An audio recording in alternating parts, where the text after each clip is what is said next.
Can you see me? Oh, get off. Camouflage. I'm going to demonstrate the correct way to prune a branch from a tree so that the branch or the tree can heal completely once that cut's been made. This procedure applies to big branches, little branches. Of course, if you're trimming larger branches, you want to make sure you do the 3-cut method before you do your final cut.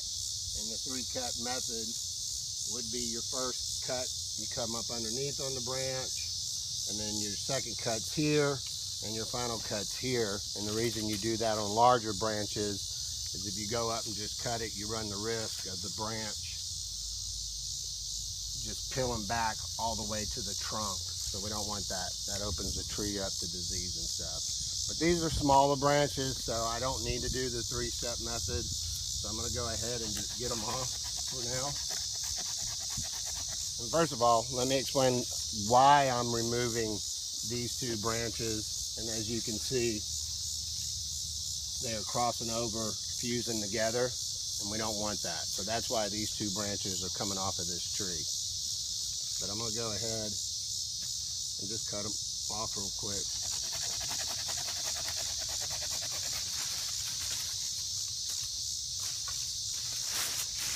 I'm also removing them because I keep hitting me in the face every time I mow this property, so I'm sick of it. That seems like a good reason to me.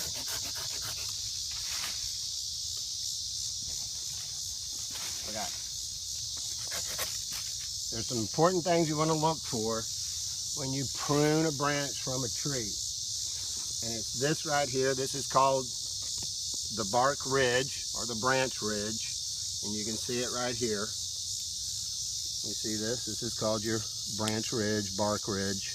And then there's the collar.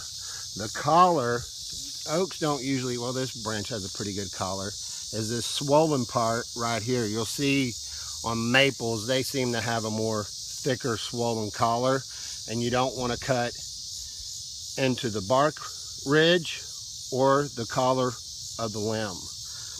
If you do, if you cut it correctly, the tree, once you remove the branch, it'll be able to heal and cover that cut entirely, and that's what we want.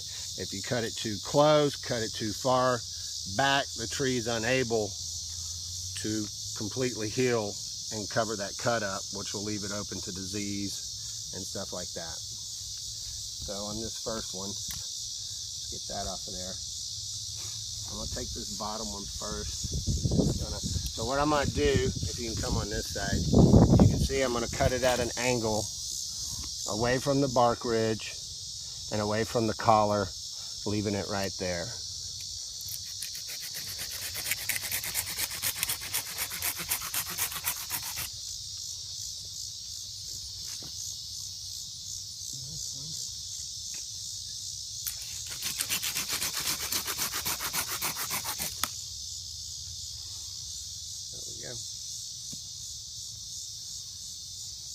I'm going to take these 2 off too, just because, make it look good.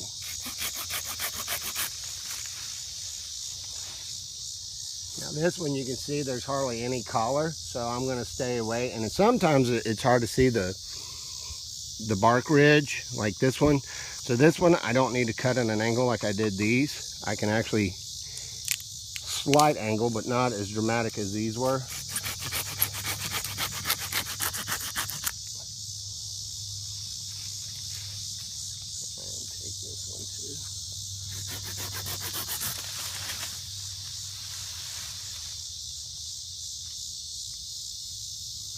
Pruners for this little doohickey here. Get him. So once again, I'm away from the bark ridge.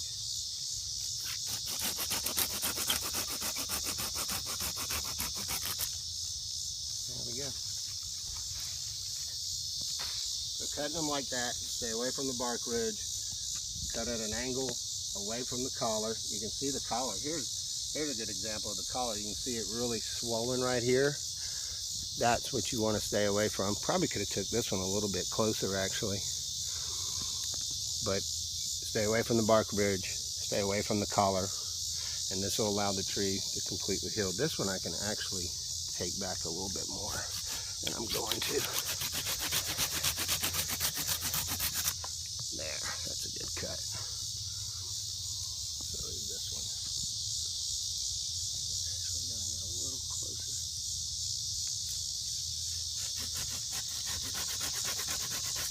There, perfect. There we go. Prune them like that and they'll heal up completely. And the tree will be all for the better. Hey, it looks better. Thanks for watching. Don't forget to subscribe. That's it.